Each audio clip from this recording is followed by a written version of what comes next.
Cette rencontre ce matin est née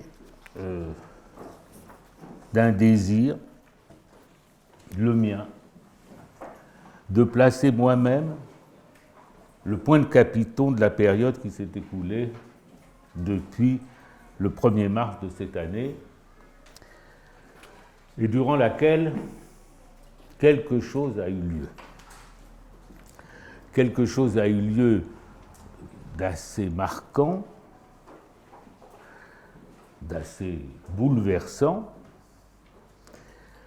pour que je puisse dire que, à la suite, s'ouvrait pour le chant freudien une année zéro. Une année zéro, c'est-à-dire un recommencement, un redépart, une relève, une transfiguration, une Aufhebung, selon le terme de Hegel. Et je l'ai dit comme cela m'est venu, tout recommence sans être détruit pour être porté à un niveau supérieur. Et en un sens, je me suis dit cette nuit, en un sens, c'est ça le point de capiton que je cherchais. C'est le signifiant année zéro. C'est le signifiant qui interprète la période écoulée en ce qui concerne le chant freudien. Alors, est-il juste d'appeler ça une interprétation? Il me semble que oui. Une interprétation, c'est d'abord un signifiant qui percute, qui fait des vagues. Et le texte que j'ai intitulé « Chant freudien année zéro » et qui a été diffusé sur Internet, a en effet fait des vagues dans le chant freudien et bien au-delà de ce que j'en prévoyais. Une interprétation, c'est un signifiant qui percute et dans un second temps, un effet de signification à éclaircir. Un énoncé, un texte à dérouler.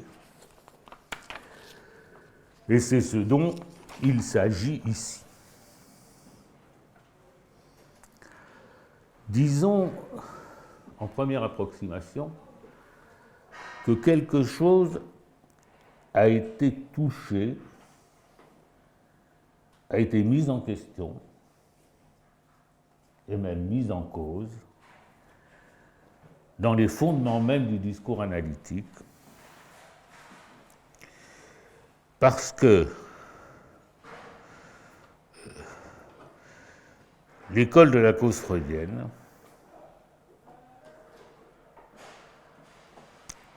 unanime au niveau de ses instances, s'est trouvé faire ce qui, à ma connaissance du moins, n'avait jamais été fait dans l'histoire de la psychanalyse. C'est-à-dire débouler sur la place publique, prendre parti dans une consultation électorale, en appeler à l'opinion des concitoyens et se mobiliser sur toute l'étendue du territoire national.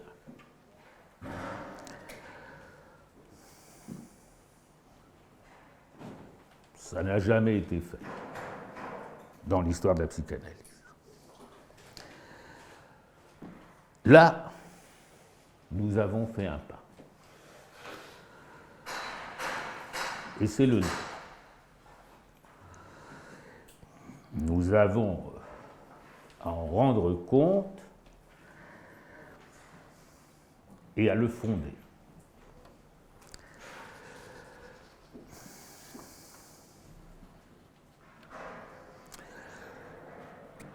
cela ne saurait nous être indifférent que jamais on ait fait cela dans l'histoire de la psychanalyse.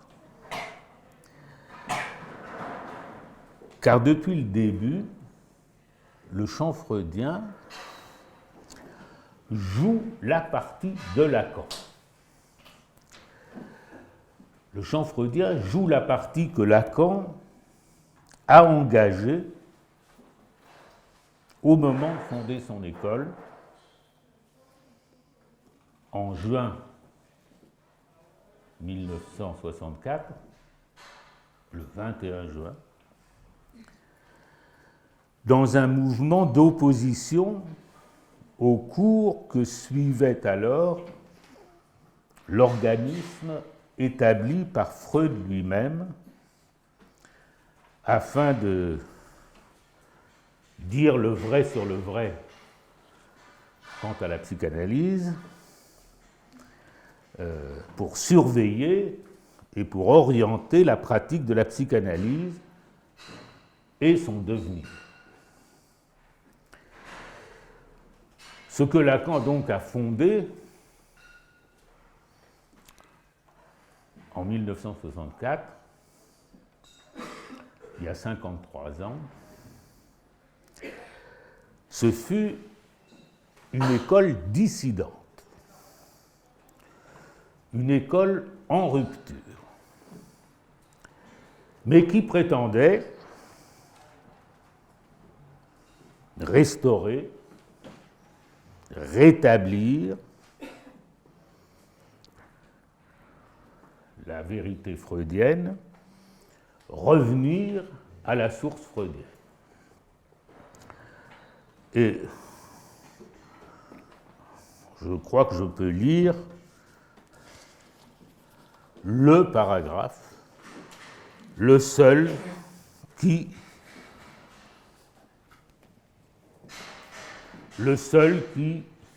dans l'acte de fondation, expose les finalités de cette fondation. Le reste du texte étant consacré à mettre en place, à minima, un fonctionnement. C'est la page 229 des autres écrits.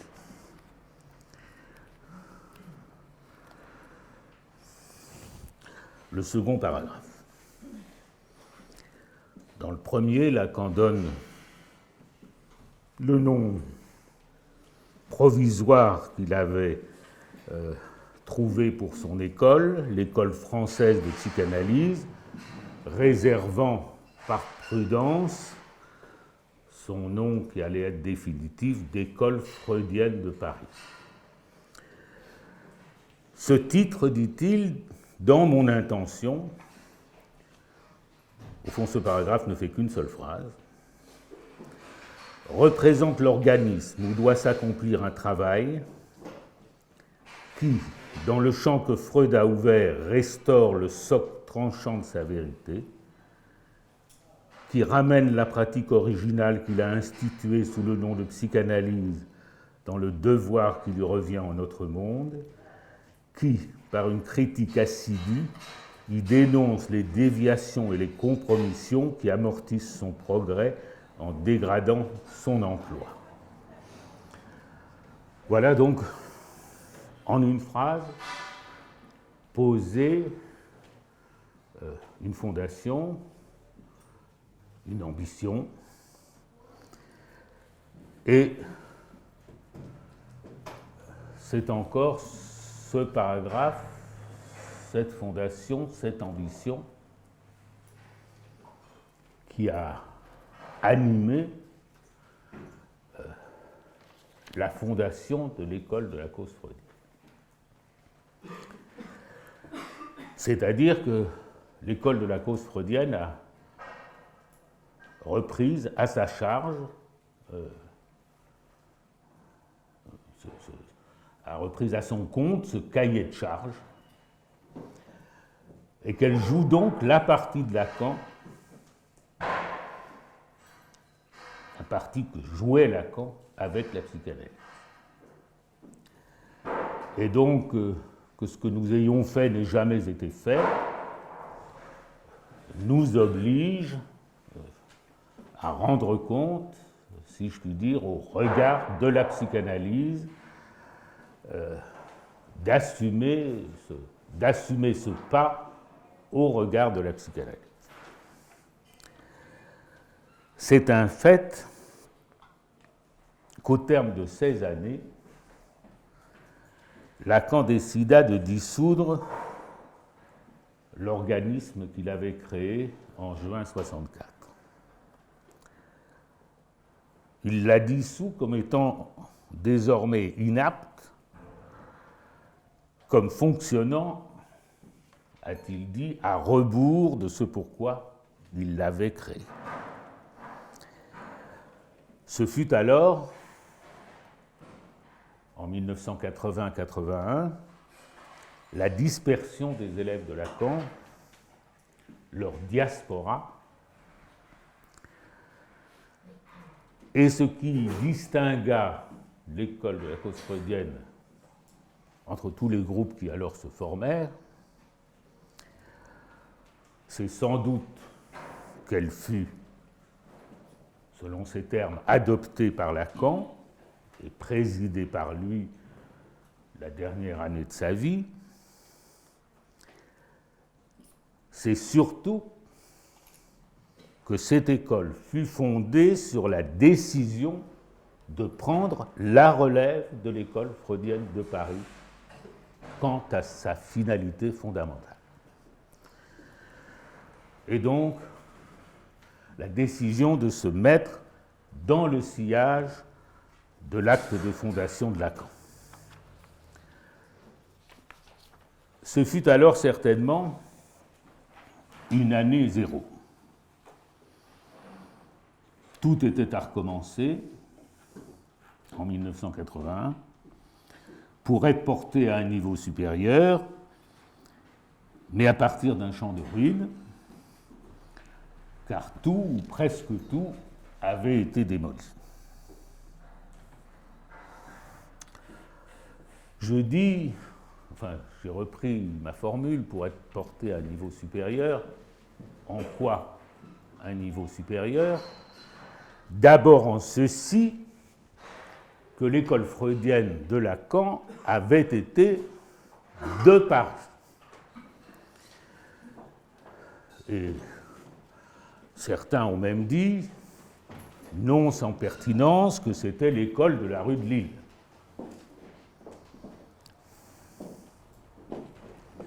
C'était l'école de ceux qui étaient passés par la rue de Lille. Lacan, quand il s'est aventuré plus loin, n'a connu, disons-le, que des échecs. En Belgique, où il se rendit souvent, il avait des élèves, il espérait d'eux qu'ils créent une école de son orientation, ils préférèrent s'aboucher avec des collègues de différentes orientations que Lacan tenait pour étrangères, pour certaines, pour étrangères à la psychanalyse, et ce fut l'école belge de psychanalyse. En Italie, où il allait avec une grande dilection, il eut des analysants, il essaya 1000 stratagèmes pour obtenir d'eux la création d'un groupe, d'une communauté, il échoua. Ne parlons pas de la Suisse, de Genève, où il lui arriva de faire quelques visites. C'est la Société psychanalytique de Paris qui prit racine là-bas. L'Espagne n'existait pas du point de vue psychanalytique à Paris, et seule l'Argentine fit un signe à travers la personne d'Oscar Massota, qui se déporta ensuite en Espagne, où il fut largement à l'origine de ce qui existe aujourd'hui. Enfin, dans les tout derniers temps de l'école freudienne de Paris, quelques Argentins commencèrent à voyager, à visiter Lacan parfois. L'ECF, l'école de la cause freudienne, ça a été d'emblée tout à fait autre chose. D'emblée, l'école de la cause freudienne, si je puis dire, a pensé monde. La première rencontre internationale, qui est devenue première parce qu'elle a eu une suite. Au début, c'était la rencontre internationale, eut lieu à Caracas en 1980, avec la présence de Lacan, son dernier séminaire public, et ça reste le fondement de ce qui s'est développé ensuite et nous a donné l'Association mondiale de psychanalyse, dont Michel Bassols, ici présent à la droite, est l'actuel président. Ça a donc été le début d'une longue série de rencontres, et d'emblée, l'école de la cause freudienne a été, si je puis dire, déportée hors de Paris et a veillé à ses responsabilités à l'égard des collègues d'ailleurs. Au fond, depuis la création de l'école freudienne de Paris, il s'est passé 53 ans. Et ces 53 ans, au fond, se partagent comme ça.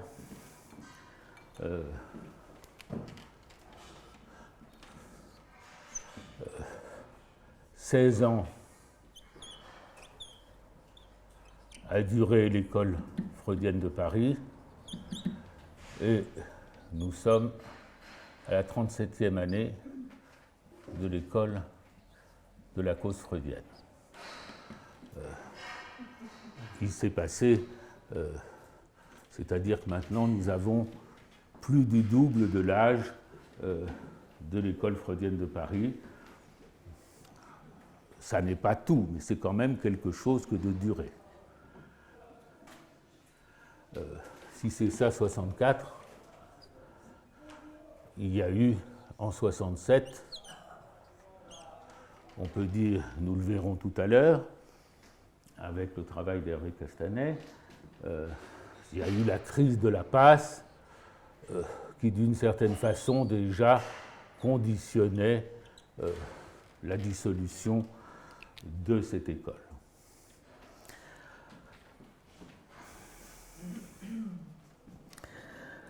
Alors, quel est le pas que nous avons fait en 2017 ?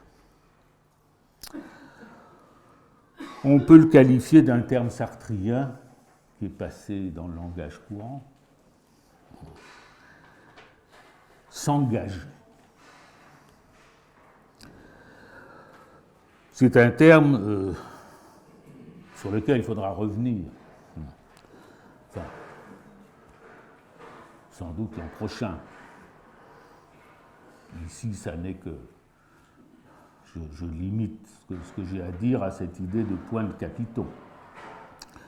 Il y a une dialectique de l'engagement qui vaut la peine de reconstituer chez Sartre.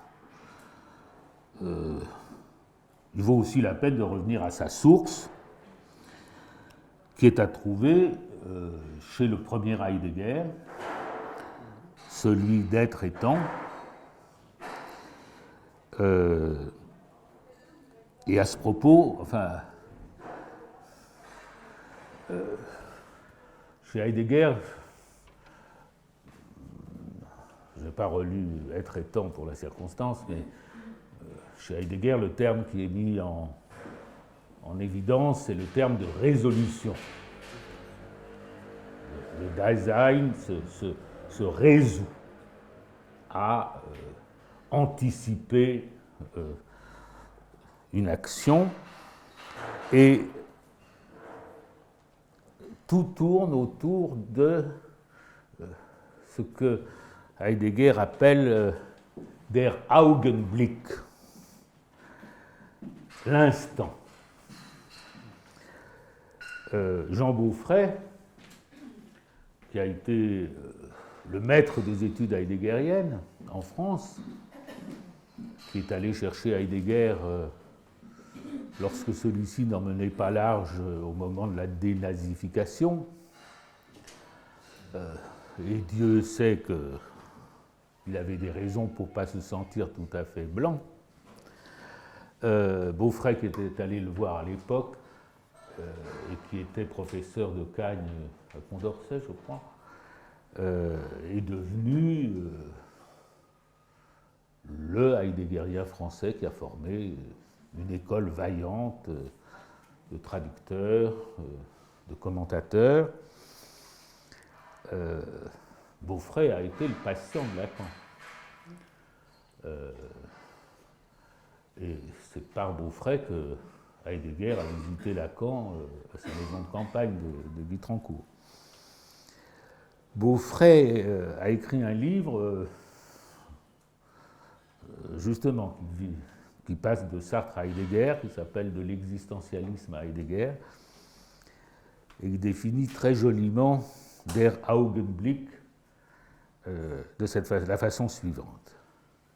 L'instant, c'est ainsi le présent qui soudain prend un sens. C'est l'existence elle-même, soudain mobilisée, qui s'illumine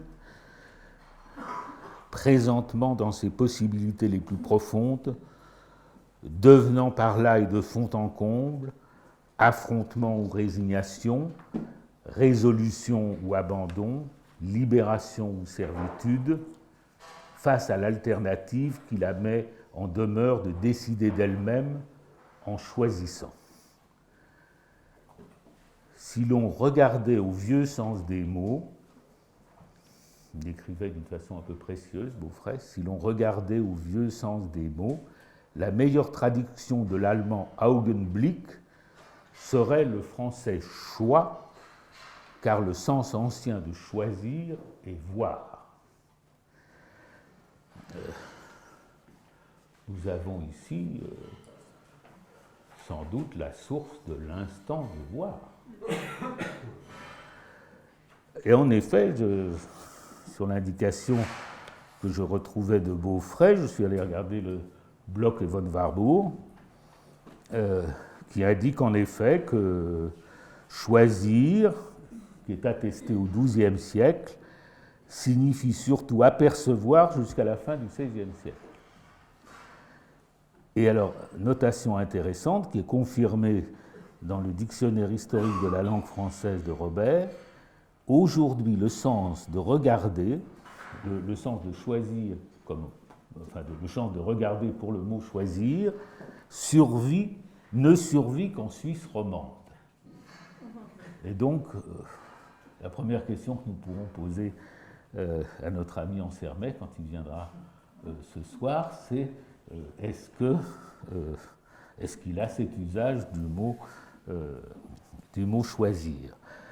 Le dictionnaire de la langue historique de la langue française explique que le mot choisir vient du gothique kauschen, qui veut dire goûter, examiner, éprouver, et qui a la même racine que gustare en latin. C'est-à-dire choisir, c'est goûter. Et le sanskrit josayata signifie, qui serait de la même racine, signifie il prend plaisir à. Et le sens ancien, qui est distingué par la vue, voir distinctement, apercevoir, s'est éteint au XVIIe siècle, sauf en Suisse romande.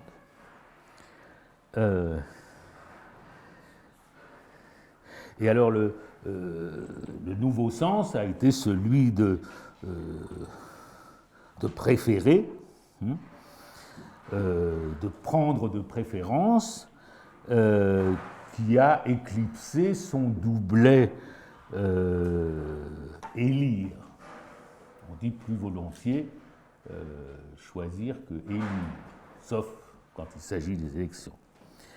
Et ça survit dans les expressions qui qualifient la fine fleur d'une marchandise quand on dit que ces deux premiers choix, là se marient à la fois le choix et le goût. Au fond, pour nous, c'est du plus grand intérêt puisque l'hérésie dont nous faisons un drapeau trouve là à s'ancrer très profondément dans la langue et ce qui est du registre du choix est aussi du registre du goût. Je dois dire que je n'avais pas cette référence de Beaufray et des dictionnaires quand j'ai écrit la chronique que vous avez peut-être lue sur Internet, où je parlais, j'évoquais le silence de la nature qui déprime les physiciens du collisionneur de Genève, et où, après m'être passionné pour l'article, il me revenait que c'était un grand classique, la nature aime à se cacher, et que devant cette alternative, je disais finalement, pourquoi est-ce qu'on les uns préfèrent psalmodier que la nature aime à se cacher et célébrer ce mystère, et d'autres, au contraire, s'affairent pour absolument la faire répondre, et qu'en définitive, ce choix est une question de goût. Eh bien, je me suis aperçu, en faisant cette toute petite recherche, que c'était fondé, qu'il y a une parenté entre choix et goût, et que le choix, ça n'est pas à penser seulement au niveau des idéalités, que les choix sont enracinés dans le corps, sont enracinés dans la jouissance du corps, et selon le terme que nous employons après Lacan, sont enracinés dans le saint homme. Ça, histoire de ne pas être les pharisiens de notre propre choix, que notre choix est le bon et celui des autres est nécessairement le mauvais.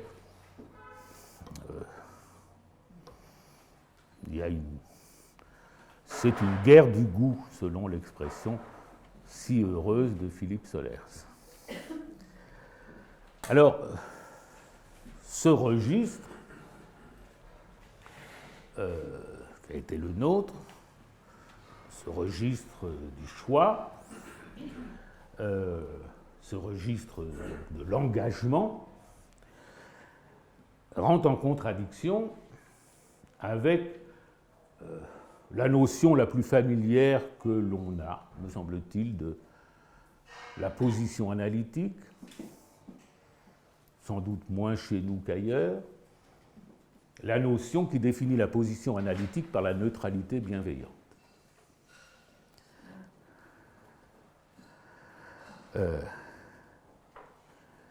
Et c'est ce qui a fait que, je peux le nommer, un psychanalyste qui a fréquenté Lacan, qui a eu de la considération pour Lacan, bien qu'il se soit surtout appuyé dans ses élaborations sur Jacques Derrida, un psychanalyste qui lui-même, à plusieurs reprises, s'est fort courageusement engagé sur des questions humanitaires concernant la psychanalyse, humanitaire et politique, quelqu'un, donc je le nomme, René Major, j'ai croisé ces temps derniers, et à qui je disais que nous avions cherché sa signature pour l'appel des psychanalystes contre Marine Le Pen, n'a pas pu s'empêcher à un moment de dire, mais est-ce que c'est bien au psychanalyste qui revient de faire ça? Et je me suis dit, si quelqu'un comme lui a ce doute, qu'est-ce que ce doit être les autres, nos autres collègues? Et certains même, bien entendu, dans l'école de la cause freudienne, qui a été unanime au niveau de ses instances, qui ne l'est pas nécessairement au niveau de ses membres. Et en effet, on s'aperçoit qu'on a fait, au fond, on a fait comme si c'était une position axiomatique du psychanalyste que de ne pas prendre parti.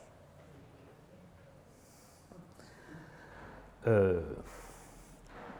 mot neutralité n'est pas dans Freud,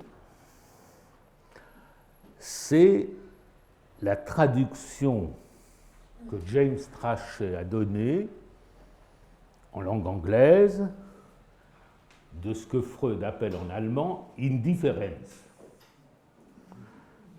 l'indifférence. Et mot qui figure dans le texte de 1925, Observation sur l'amour de transfert. Le texte de 1915, Observation sur l'amour de transfert, si je ne me trompe pas. Et neutralité bienveillante, comme syntagme figé, c'est, selon les références que j'ai trouvées, Bergler qui l'a installé en 1937.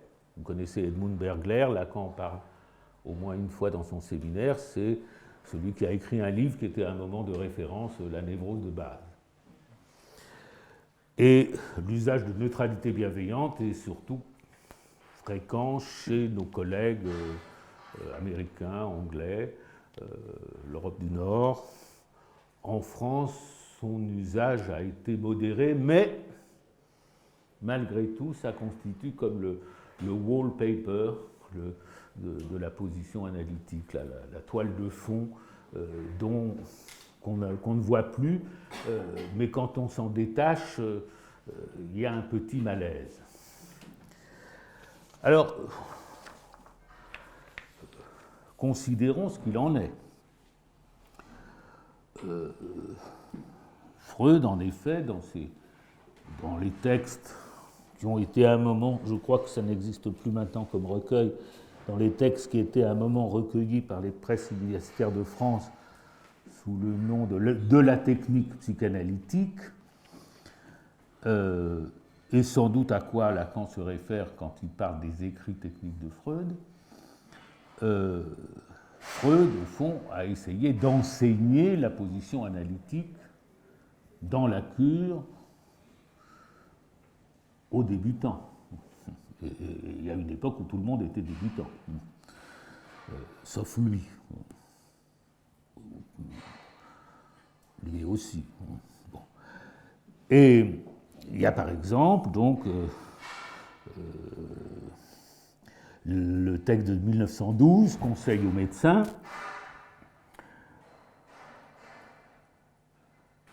qui est un texte important puisque c'est là que Freud conseille, c'est son petit a, son conseil petit a, conseille à l'analyste de maintenir la même attention gleichschwebend. Alors, c'est le mot qui me manquait dont je ne me suis pas souvenu quand, dans un dialogue avec Michel Onfray, j'essayais de lui expliquer que l'attention flottante, ça ne voulait pas dire que l'analyste pouvait dormir. Je voulais lui dire que Lacan avait bien restitué que c'était une attention égale. Et donc j'avais le mot gleich en tête, égal, mais j'avais oublié Schwebend. Et là, j'ai regardé rapidement le dictionnaire. Le verbe schweben, d'où est venu tout le mal,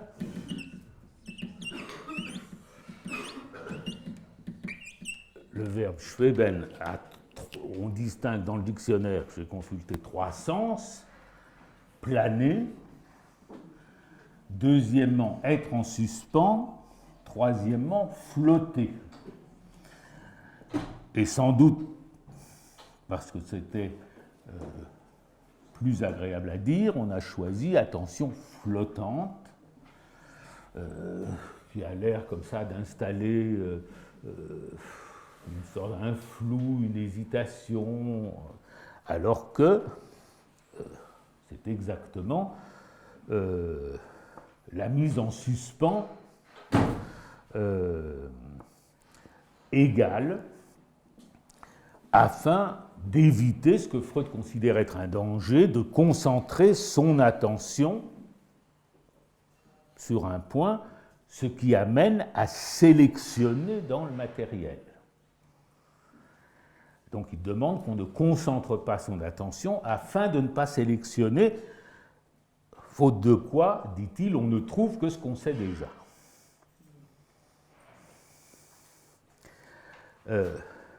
Donc en effet, il demande à l'analyse dans son exercice de ne pas faire de choix préalable.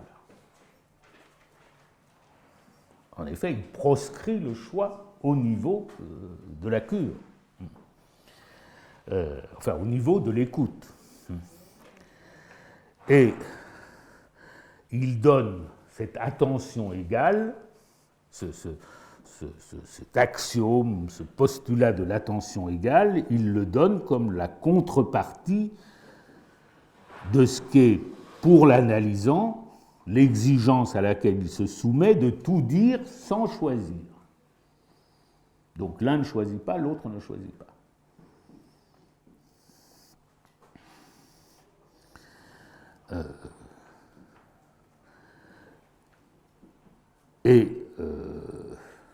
Il recommande explicitement d'écouter sans se soucier de retenir, sans faire un effort de mémoire, assurant que ce qui sera nécessaire réapparaîtra au moment où il le faudra. Et les conseils, le conseil s'en déduit, le conseil B, de ne pas prendre de notes pendant la séance elle-même, mais seulement après.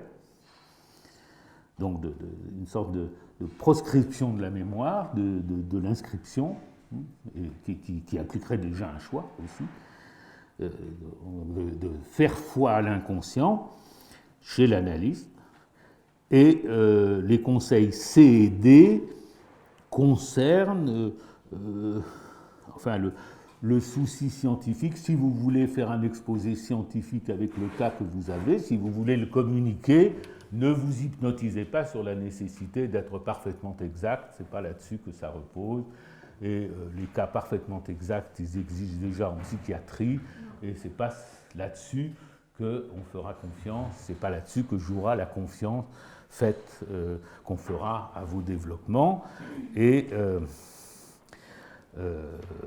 il demande aussi qu'on ne fasse pas, il variera par la suite bien sûr, et qu'on ne fasse pas au fond de construction conceptuelle pendant que le cas est encore actif, qu'on réserve ça, ou en tout cas qu'on sépare les moments où on est pure écoute et les moments où on est un constructeur actif. Autrement dit, attention au savoir. On sent que Freud ne veut pas que dans le discours analytique, ce soit le savoir qui soit le signifiant maître. Il ne veut pas que ce soit que le discours analytique vire au discours universitaire, pour le dire dans des termes lacaniens. Alors nos collègues de l'ASPP, quand ils réfléchissent sur la neutralité, ils sont embarrassés avant tout par le fait que ça leur paraît très froid comme attitude. Ah oui, j'ai laissé tomber le dernier conseil de Freud aux médecins, le conseil petit e, où il conseille de prendre, c'est assez célèbre, prendre le chirurgien pour modèle, en laissant de côté toute réaction affective et jusqu'à toute sympathie humaine pour n'avoir qu'un seul but, mener son opération à bien. Bon. Donc ça fait frémir du côté de l'Institut qui éprouve le besoin de souligner qu'il faut quand même marquer de l'empathie aux personnes, ne pas être systématiquement inhumain, et donne comme exemple le fait que Freud, parfois pour débloquer une analyse, inviter l'analysant à déjeuner, etc. Bon. Donc ça les occupe beaucoup, et aussi les phénomènes de contre-transfert, leur contre-transfert qui viendrait ternir l'éclat de leur neutralité bienveillante. Bon. Alors on voit que ce qui vient tout naturellement aux analystes est d'étendre ce qui est la position standard, plus ou moins déduite de Freud, de l'analyse dans la cure, de l'étendre à l'espace hors cure.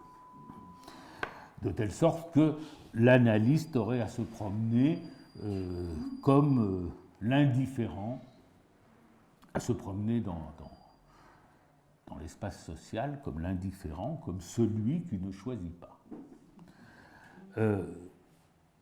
Au fond, ça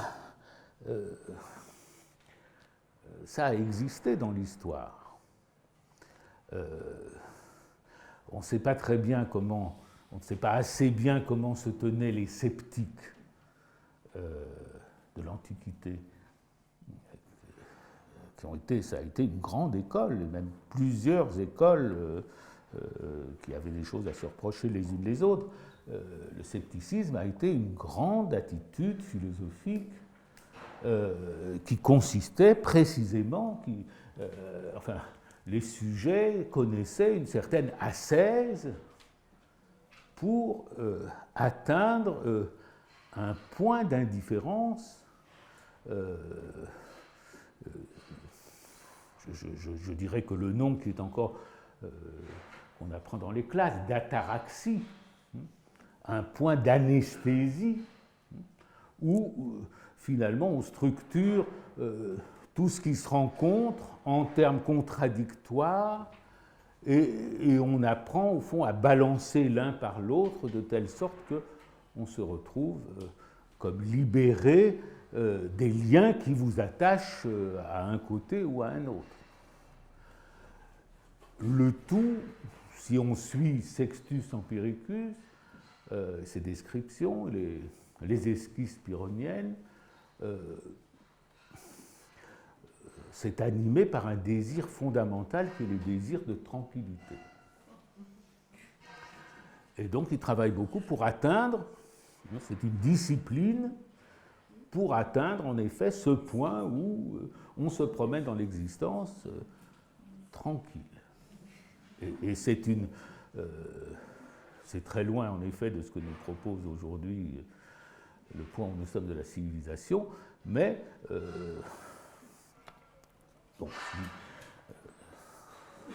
si je suis cette piste, l'année prochaine, je parlerai des sceptiques qui ont aussi beaucoup retenu l'attention de Hegel dans la phénoménologie de l'esprit et aussi dans la philosophie du droit. Seulement, ce n'est pas comme ça pour les analystes. Et je dirais, ça n'est déjà pas vrai dans la cure. Le point où il s'agit d'être celui qui ne choisit pas, Freud est très précis, c'est dans l'exercice de l'écoute. On n'a pas de critères pour préférer, n'ouvrir les oreilles que quand le sujet parle de sa sexualité, les fermer quand il parle d'autre chose. S'il ne parle jamais de sexualité, on s'inquiète, bien entendu. Bon, on se demande qu'est-ce qui se passe. Bon. Il y a toujours la thèse et l'hypothèse. Mais enfin, le principe que pose Freud de cette indifférence, c'est à un niveau bien précis. Mais l'analyste dans la cure, évidemment, n'est pas indifférent, n'est pas un indifférent. D'ailleurs, déjà dans le conseil aux médecins, en tout cas dans l'observation sur l'amour de transfert plutôt, Freud institue comme une valeur de la psychanalyse à laquelle doit se soumettre l'analyste, l'amour de la vérité. Lacan fera plus tard des gorges chaudes. Mais c'est un choix, ça, l'amour de la vérité. Et disons tout simplement que ces termes cette indifférence, enfin, ne tient pas une seconde dans l'économie du discours analytique à partir du moment où il y a le désir de l'analyste, où nous nous référons à ce concept de Lacan du désir de l'analyste. Et c'est le désir de l'analyste qui se sert de l'indifférence comme un moyen. Et on peut même dire précisément de quel moyen. Il fait de lui-même un X dont le sujet aura à trouver la valeur, qui sera la sienne. C'est dans ce sens que Lacan peut dire que, dans sa proposition de la passe, que le désir de l'analyse, c'est son annonciation, c'est son énonciation à ce qu'il y tienne la place du X. Et disons, ce X, c'est l'indifférence freudienne.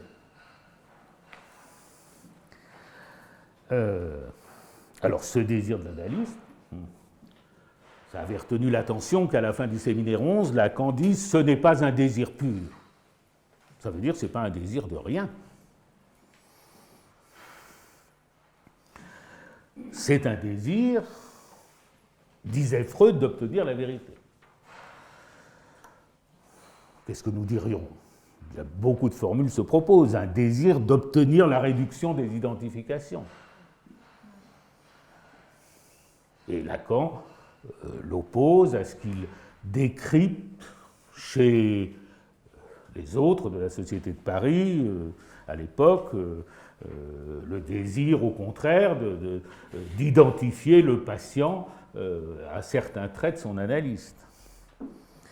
Le désir de l'analyse s'exerce dans le sens d'obtenir la traversée du fantasme. S'il s'agit du fantasme fondamental, s'exerce dans le sens d'obtenir la construction du fantasme fondamental, d'obtenir la déflation du désir, d'obtenir la réduction des objets du désir à l'objet petit a. Ou on pourrait dire, en pensant au terme d'illusion qui figure dans le titre de L'avenir d'une illusion, dont nous parlerons tout à l'heure avec Catherine Lazarus-Mathey, d'obtenir la réduction des illusions définies, que Freud définit dans L'avenir d'une illusion comme une croyance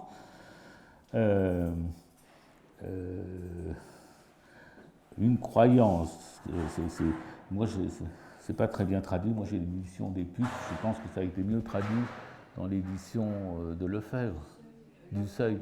Oui, ben j'ai pris mon exemplaire ancien. La motivation de la croyance et la réalisation d'un désir, quand la motivation prévalente de la croyance, c'est la réalisation d'un désir. Donc il dit, là, c'est comme ça qu'il définit la croyance illusion. Donc il y a un choix quant à ce qu'il s'agit d'obtenir. C'est bien la question, quand on établit l'analyse dans la position du sceptique, enfin, on l'établit sans le savoir, enfin, c'est la position historique du sceptique, on squeeze complètement, on efface la question de que l'analyste a bien choisi ce qu'il s'agit d'obtenir. Enfin, il dirige la cure de ce point de vue-là. Et non seulement l'analyste n'est pas neutre, mais on ne peut pas dire qu'il soit bienveillant, au sens où M. Bergler emploie ce terme, et où M. Macron le répand dans la société. Pensons à la page 619, je crois que c'est la page 619 des écrits de la direction de la cure, où Lacan met exactement en garde contre l'exercice de la bonté. La bonté, dit-il, ne saurait guérir le mal qu'elle engendre. Jamais la plus aberrante éducation n'a eu d'autre motif que le bien du sujet. Et disons, l'analyste n'est pas l'indifférent, n'est pas celui qui ne choisit pas, parce qu'il a une éthique. Le seul fait que, au fond, Lacan ait cru pouvoir développer une éthique de la psychanalyse comporte que, dans la position de l'analyste même, il y a un choix. Et remarquons que le mot éthique, ça n'est pas le mot moral, et qu'en tout cas, il inclut volontiers la politique, le terme éthique. Alors on s'imagine que le groupe, la masse, est d'un autre registre que celui du sujet. Ça aussi, c'est le wallpaper. Ça n'est pas pour nous, que nous n'avons pas la compétence. Et il est exact que sur un certain nombre de données spéciales, en tant qu'analyste, nous n'avons pas la compétence. Mais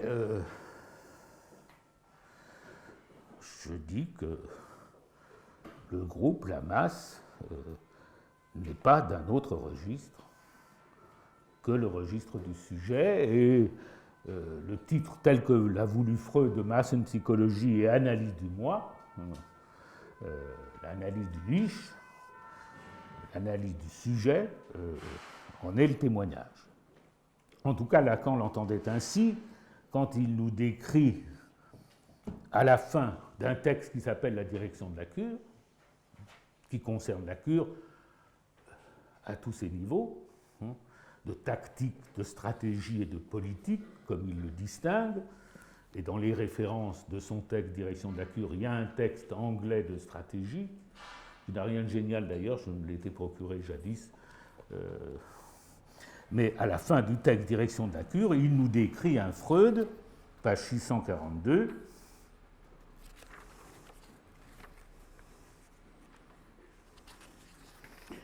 il nous décrit un Freud, vous connaissez certainement ces phrases pour beaucoup d'entre vous, qui a grondé comme cet homme de cabinet contre l'accaparement de la jouissance par ceux qui accumulent sur les épaules des autres les charges du besoin. À quel texte précis de Freud fait-il allusion? Sans doute à Malaise dans la civilisation, encore que ce ne soit pas absolument au premier plan, il y a peut-être une référence plus précise.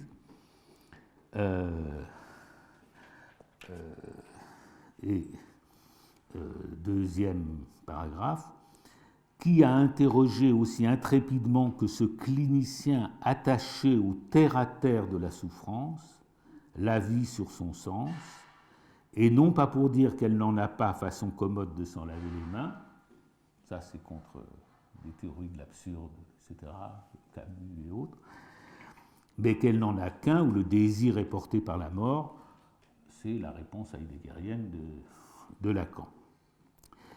Je dois dire que c'est frappé à relire ce texte par cette expression ce clinicien attaché au terre-à-terre de la souffrance. Parce que, au fond, c'est ce que nous avons beaucoup fait dans l'école de la cause freudienne.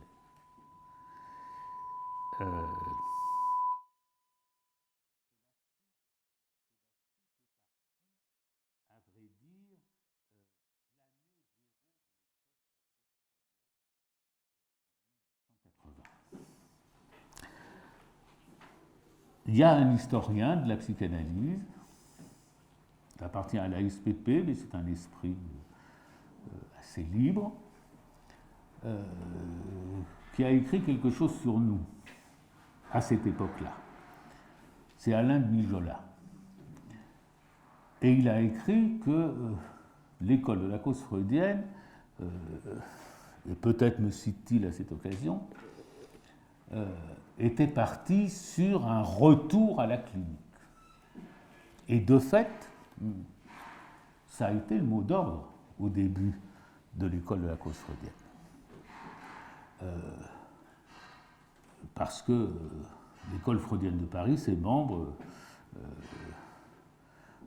étaient tombés dans un psittacisme de Lacan qui les éloignait des données fondamentales de la cure. Et sans doute j'étais porté à le remarquer, puisque moi-même, non médecin, non psychologue, je cherchais à apprendre.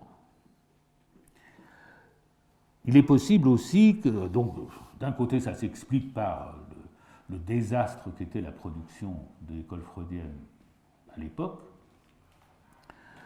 Ça s'explique aussi, sans doute, par le fait qu'avant, c'était quand même, la psychanalyse était aux mains des médecins, y compris dans ce qui avait précédé l'école freudienne de Paris, la Société française de psychanalyse. Et que les médecins se jugeaient être de plein pied avec la clinique. Là commençaient à arriver les non-médecins qui étaient les psychologues. Et on subissait aussi cette exigence qui s'est fait sentir de plus en plus lourde de la professionnalisation, de la spécialisation qui s'est marquée dans toutes les disciplines. Et donc, l'année 0, 1980-1981, a été en effet marquée par ce retour à la clinique qui a eu des incidences peut-être depuis 37 ans, qui a fait que nos publications sont en effet beaucoup faites de cas cliniques et que nous avons une langue commune de la clinique, que nous mettons très en avant la clinique, alors qu'on remarque que la clinique, c'est beaucoup plus discret chez Lacan. Et je n'ai pas retrouvé là, je n'ai pas cherché là, mais il y a des formules de Lacan contre ceux qui se poussent du col au nom de la clinique. Le clinicien, ça n'est pas son concept de psychanalyste. Et on le voit en particulier dans la querelle de la passe, où c'est souvent au nom de la clinique qu'on lui fait la leçon. Et donc,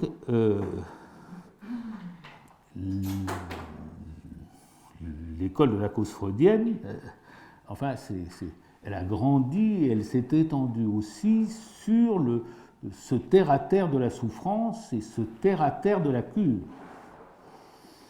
Le souci clinique a été dominant. Et il est possible que le sens de l'année 0 2017, c'est de dialectiquement corriger cela. Puisqu'en mars 2017, nous avons mis en acte l'éthique de la psychanalyse.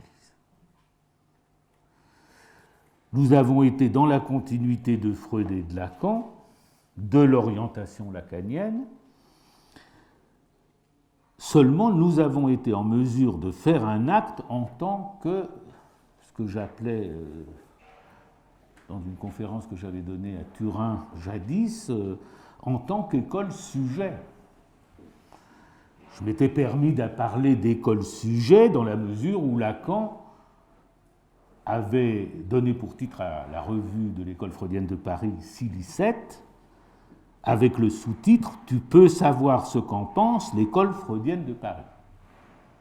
Donc Lacan faisait de l'école freudienne de Paris un sujet qui pensait.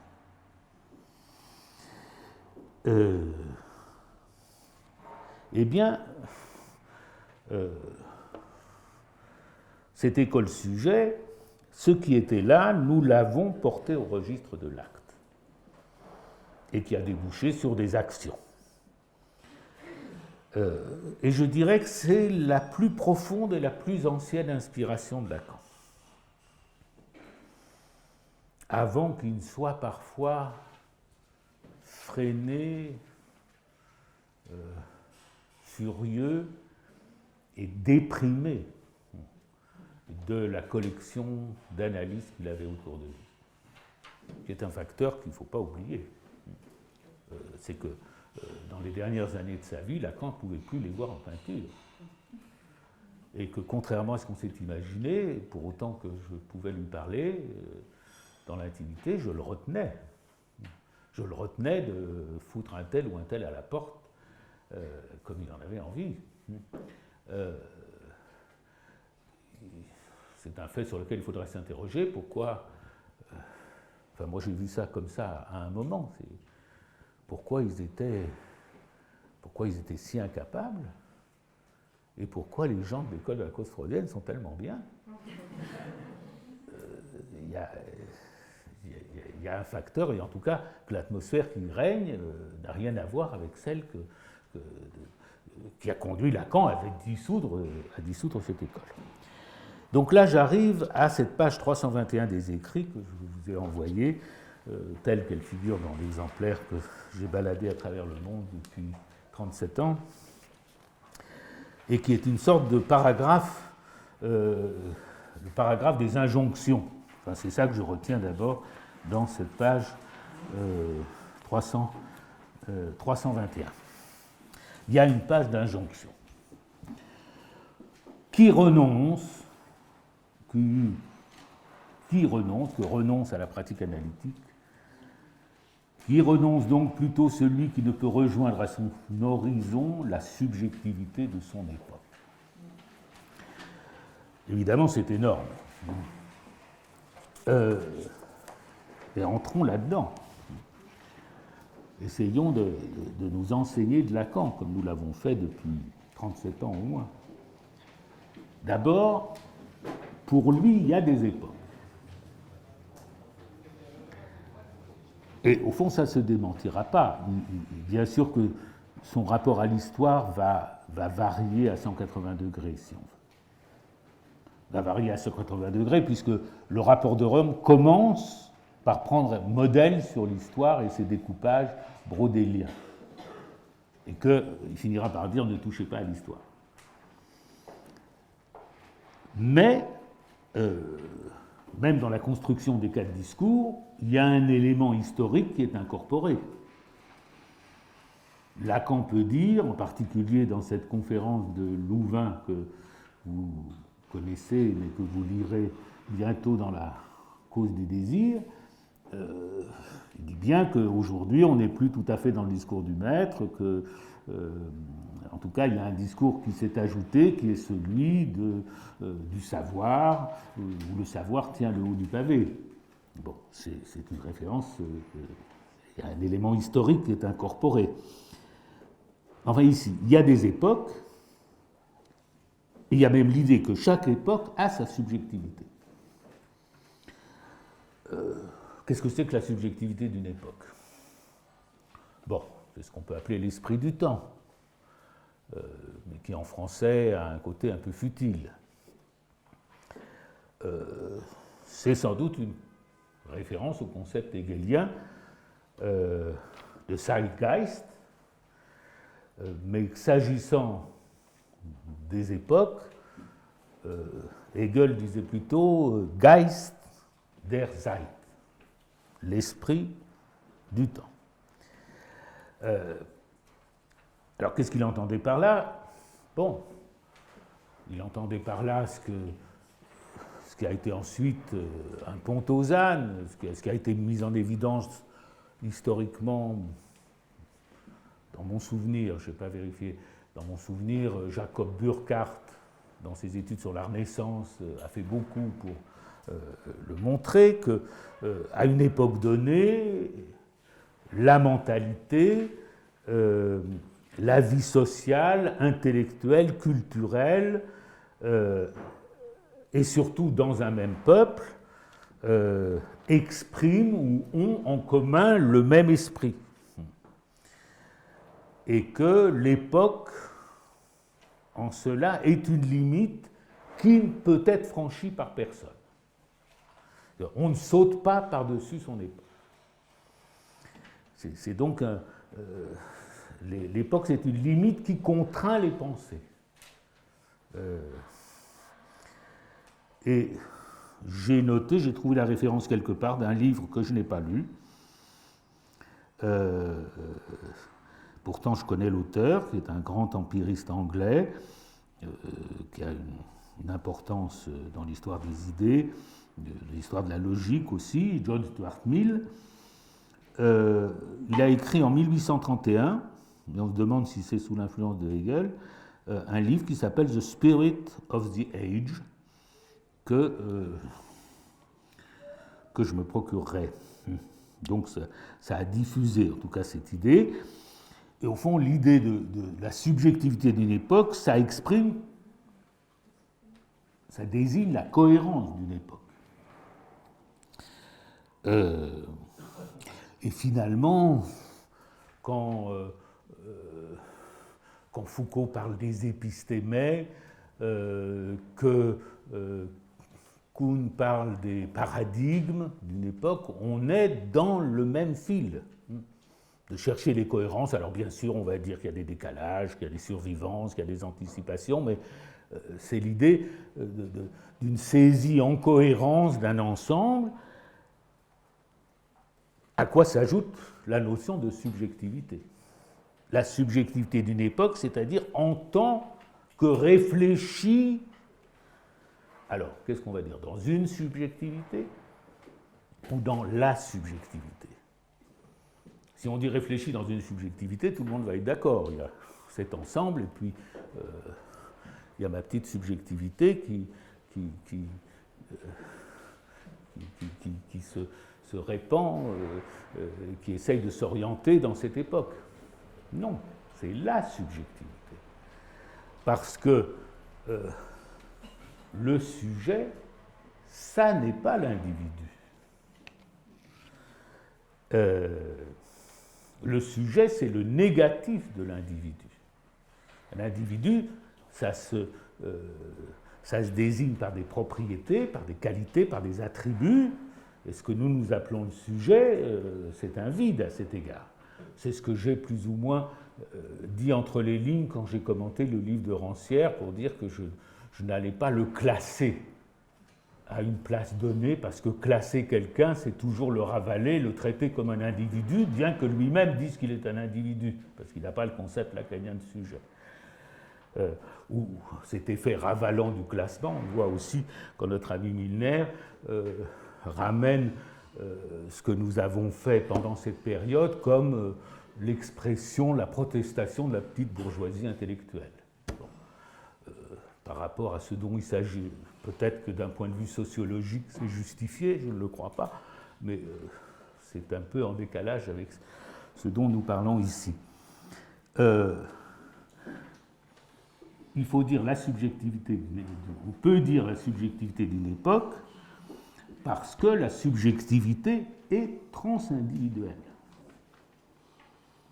Non seulement le sujet ne se confond pas avec l'individu, mais c'est au fond l'axiome de Lacan dans tout le rapport de Rome que la subjectivité est transindividuelle, et je me souviens comme de mon éblouissement, la première fois que j'ai lu Lacan, la première fois que j'ai lu ces lignes, page 257, c'était à l'époque dans la revue La Psychanalyse, le domaine de la psychanalyse est celui du discours concret en tant que champ de la réalité transindividuelle du sujet.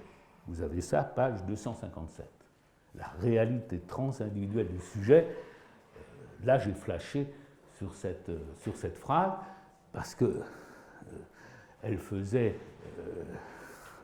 décoinçait brusquement de l'idée de l'individuel et du collectif, et elle montrait que, en effet, la subjectivité d'une époque, ça a un sens. Parce qu'il s'agit d'une réalité transindividuelle. Et alors, au fond, je me suis dit, mais quel est l'exemple topique que prend Lacan à cet égard, l'exemple mémorable et que tout le monde connaît et garde en mémoire, même s'il n'est pas lacanien, c'est celui des 3 prisonniers. Les 3 prisonniers, c'est l'exemple même de... ce sont 3 individus, mais ils sont enclenchés, engrenés les uns sur les autres, de telle sorte que, au fond, ça fait une subjectivité. Et une subjectivité prisonnière, comme on est prisonnier de son époque de ce point de vue-là. Alors, bon, prisonnier de son époque, il faut voir. Hier, Rosemarie Bognar a bien voulu m'apporter un livre d'un érudit hegelien qui doit être très vieux maintenant, mais qui a été très savant et très utile pour lire Hegel, qui s'appelle Bernard Bourgeois, et qui a fait un petit livre qui s'appelle pour comprendre le temps présent avec Hegel. Et alors, lui qui a toujours commenté Hegel dans son temps, etc., il fait un grand effort pour parler du terrorisme, de la finance, etc., dans les termes de Hegel. C'est très court, je n'ai pas eu le temps de le lire entre hier et aujourd'hui. C'est un bel effort, et c'est d'ailleurs ce que nous faisons tout le temps avec Lacan, en nous aidant de Lacan. Bon. Donc, ça... alors, c'est ce qui est rappelé, page 321 d'ailleurs, au 2e paragraphe, au 3e paragraphe, mais l'on peut saisir du même coup que la dialectique n'est pas individuelle. N'est pas individuelle, ça renvoie très précisément au caractère transindividuel, et au fond, on peut dire que ça n'a pas encore été compris. C'est que continuellement le sujet est rabattu sur l'individu, et l'idée de dire qu'une école peut être un sujet, ça paraît une fantaisie, ou alors l'idée d'une compacité d'un bloc, alors qu'il s'agit de la dialectique commune, de la dialectique transindividuelle dans laquelle des sujets sont engagés. Bon. Alors ça fait déjà 1h15, et je ne veux pas dépasser la demi-heure. Je vais prendre la 2e phrase du paragraphe des injonctions, comme je l'appelais. Car comment pourrait-il faire de son être l'axe de tant de vie, celui qui ne saurait rien de la dialectique qui l'engage avec ses vies dans un mouvement symbolique? Bon, au fond, c'est déjà commenté si l'on veut. Ce que je soulignerai ici, c'est que de ce point de vue même transindividuel et dialectique, chacun est l'égal de l'autre. Lacan n'est pas porté à diminuer ses mérites, et il y a dans ce texte, à une certaine page, il y a une éloge de la subjectivité créatrice et du petit nombre qui supporte la subjectivité créatrice, qui montre qu'il a un sens élitiste assez développé, mais il y a un niveau où chacun est l'égal de l'autre, où le thérapeute, si l'on peut l'appeler par ce nom, est l'égal de son patient, comme Lacan le dit à d'autres moments, dans la mesure où l'un et l'autre sont les prisonniers de la même époque et qu'ils sont engagés dans la même dialectique. Et alors, je soulignerai le mot axe, l'axe de temps de vie. en le lisant à partir de ce qui suit, c'est une claire référence à un savoir ésotérique. Et il y a chez Lacan un goût qu'on a oublié aujourd'hui, mais que Lacan a eu, et qui marque encore très fortement le rapport de Rome, c'est le goût qu'il a eu pour le savoir ésotérique. Il a fréquenté celui qui a été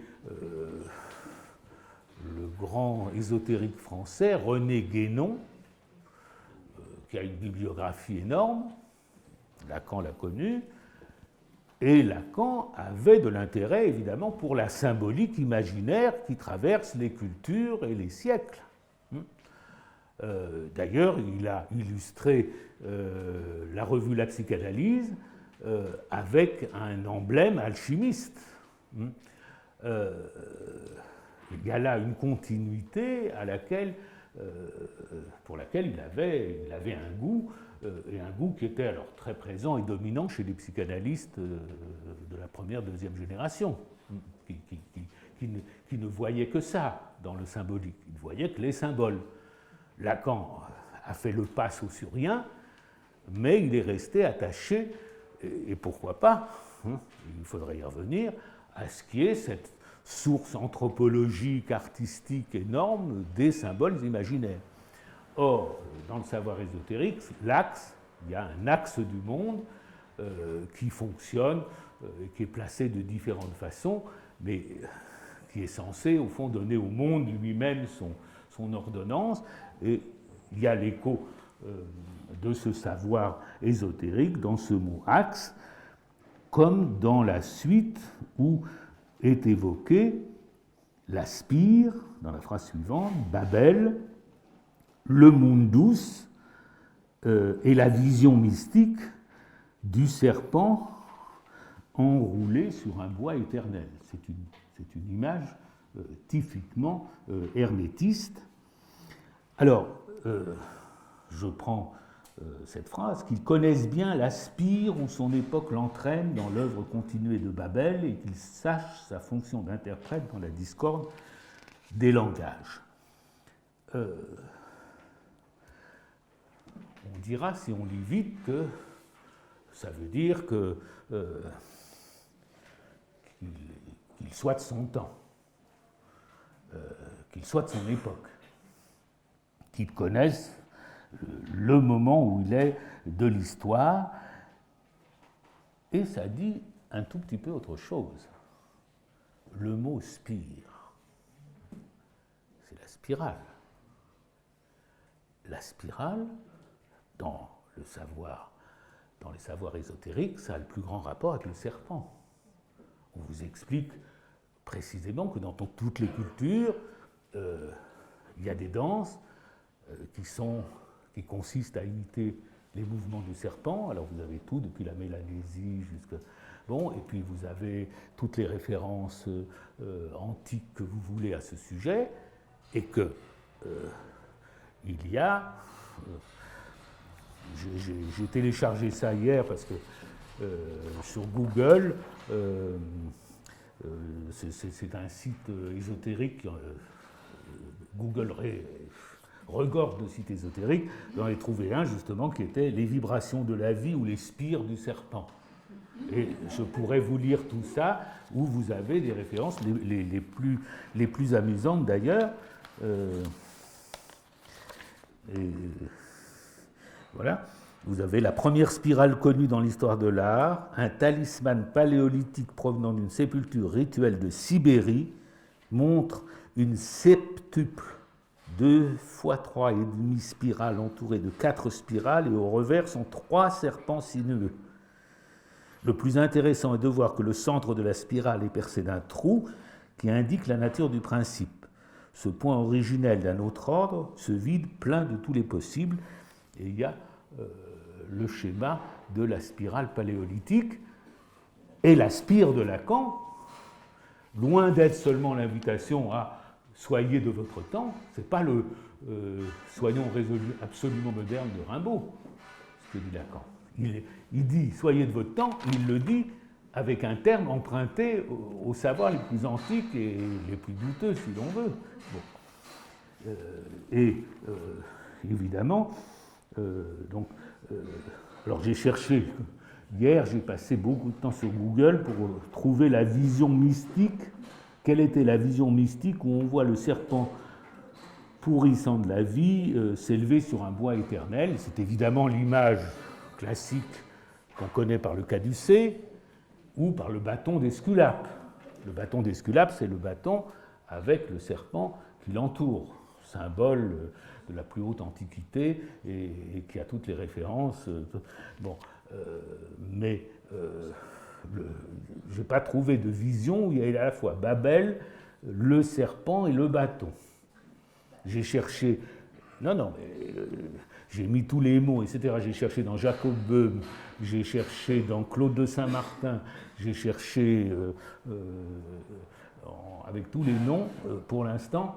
Le serpent de la Bible. Oui, mais il y a le serpent de la Bible, et qui est justement le bois de la croix et tout ça. Et il y a tout, mais il n'y a pas la vision mystique.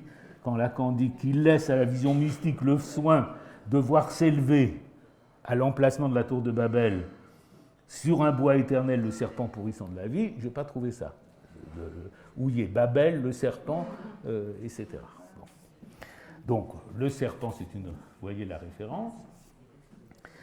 Alors, la spirale, c'est l'expansion à partir d'un point central, d'une courbe, qui va en s'éloignant, mais qui repasse au fond toujours par les mêmes points. Enfin, sous un certain angle, repasse par les mêmes points.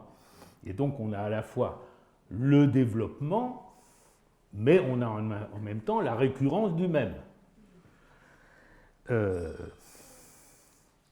Et évidemment, vu dans le sens contraire, ça donne au contraire la concentration sur le point nodal, ce qui pourrait servir de représentation à la cure analytique. Et d'ailleurs, dans le séminaire 1, il y a une représentation qui n'est pas loin de celle-là. Babel, qui est la référence que Lacan choisit, son époque l'entraîne dans l'œuvre continuée de Babel. Alors, il faut commenter le mot œuvre, qui revient très souvent dans le rapport de Rome. C'est un mot vraiment hegelien, qui exprime le faire du sujet, son action, le résultat quand il ne reste pas dans son intériorité, mais qui s'accomplit à l'extérieur, c'est l'œuvre. Il parle de l'œuvre de Babel. Alors Babel, c'est une référence super ésotérique. Dans Jacob Böhm appelle Babel tout ce qui est la religion qu'il censure, et c'est très volontiers interprété, Babel, comme la seconde chute après le départ du paradis terrestre. La première chute, c'est Adam et Ève chassés du paradis, et dans les savoirs ésotériques, le moment où précisément est perdue la langue adamique, qui était la langue de tous et qui disait exactement les choses, la langue sans malentendu, alors c'est la seconde chute. Et donc, alors, celui qui sait le De Vulgari Eloquentiae de Dante commence par, et qui est là pour fonder la langue italienne, commence par la référence à l'épisode biblique. Voilà. Donc la question c'est pourquoi est-ce qu'il y avait besoin de parler quand il n'y avait que Dieu et Adam? Bon, donc il résout la question. Et donc Dieu a créé une forme déterminée de parler. C'est avec cette forme de parler, dit Dante, qu'a parlé Adam. C'est avec cette forme de parler qu'ont parlé tous ses descendants jusqu'à la construction de la tour de Babel, nom qui signifie tour de la confusion. C'est de cette forme de parler qu'ont hérité les fils d'Héber, que l'on appelle pour cette raison hébreu. Donc il y a l'idée que l'hébreu, c'est la langue adamique préservée, que les juifs sont les seuls qui ont gardé la langue adamique. À eux seuls, cette forme est restée après la confusion, afin que notre Rédempteur, qui devait naître deux, selon son humanité, jouissent non pas de la langue de la confusion, mais d'une langue de grâce. On a préservé la langue adamique chez les Hébreux pour que le Christ naissant juif parle la langue pure du départ, la langue sans malentendu. Et ensuite, il décrit la chute et on peut se référer à Paradis 26 où, dans la Divine Comédie, Paradis 26, on a le chant concernant Babel. Donc, vous voyez la référence. Et pour finir sur ceci, le mundus, c'est la fosse chez les Étrusques qui était destinée aux offrandes aux dieux souterrains. C'est donc et dont Lacan fait le trou central autour duquel s'enroule, là c'est l'espire. C'est donc c'est un puits et qui a un axe vertical. Donc le mot axe est là. Et ce qui est amusant, là je ne savais pas ça, je l'ai vu en vérifiant le mot mundus, c'est qu'il y a l'axe vertical et puis il y a les deux axes qui se croisent et qui définissaient d'ailleurs les villes romaines, l'axe nord-sud et l'axe est-ouest, dont l'un s'appelle le decumanus et l'autre s'appelle le cardo. Et Lacan a pris donc le mot de cardo pour le gond pour son jury d'accueil, enfin l'accueil de l'école. Bon.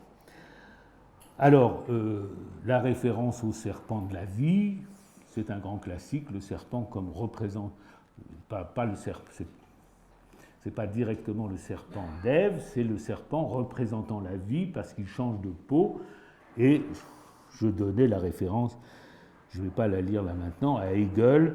Quand Hegel parle du changement d'époque, précisément, il parle du serpent qui laisse sa peau. Bon, je ne vais pas lire le passage. Donc, au fond,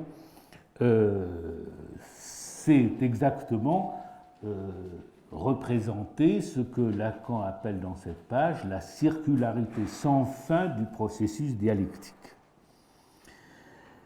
Et on voit que là, il renouvelle, mais en s'en servant, en le bricolant, le stock des symboles ancestraux. Alors, par la suite, il deviendra beaucoup plus positiviste, si je puis dire. Par la suite, il dira par exemple qu'une tradition est toujours conne. Mais en attendant, ici, il puise dans la tradition et il dira aussi que ce qui fait sens est religieux. Mais en attendant, il pioche ici dans les plus anciennes croyances, aujourd'hui remises au goût du jour. Alors, je noterai simplement, puisqu'il est 11h30, je ne voulais pas aller au-delà, je noterai que dans cette page, il évoque la fin de l'analyse, la question de la terminaison de l'analyse est celle du moment où la satisfaction du sujet trouve à se réaliser dans la satisfaction de chacun, c'est-à-dire de tous ceux qu'elle s'associe dans une œuvre humaine. Là, au fond, on a une thèse très hegelienne, l'union de l'universel et du particulier. J'avais mis en marge une exclamation, Sade, parce que, évidemment, ça dément cette idée d'une satisfaction, la satisfaction de l'un qui conflue dans la satisfaction de tous. Et évidemment, dans Kant avec Sade, on aura au contraire mis au premier plan la non-réciprocité qui va empêcher cette vue idyllique. Mais Lacan, quand il évoque l'ascèse subjective de l'analyse, encore un mot ésotérique, il l'évoque comme une ascèse qui ne sera jamais interrompue, la fin de l'analyse didactique elle-même n'étant pas séparable de l'engagement du sujet dans sa pratique. Et au fond, on a déjà ici, tout maintient bien sûr l'idée d'analyse didactique, on a comme l'esquisse de ce qui sera la passe plus tard, et l'idée que la fin de l'analyse conflue nécessairement avec une mise en acte de ce qui a été acquis dans l'analyse. Et d'une certaine façon, le pas de 2017 pour nous, c'est quelque chose d'analogue. C'est que nous avons mis 37 ans à ressasser l'éthique de la psychanalyse, et il y a eu un moment quand même, un moment d'urgence, quand se sont trouvés menacés dans la dialectique de l'époque, se sont trouvés menacés des choses qui étaient pour nous justement du wallpaper, la liberté de parler, la liberté de se réunir. Nous avons senti que peut-être ça pourrait être contraint, comme ça l'est dans un certain nombre de pays du monde et de pays d'Europe maintenant. Et bien après une incubation de 37 ans, ou peut-être de 53 ans, au fond, nous avons mis en acte quelque chose de ce savoir, et ça pourrait être la passe de l'école sujet, en quelque sorte. Voilà. Bon. Oh, on ne va pas trop applaudir. Je ne sais pas si on...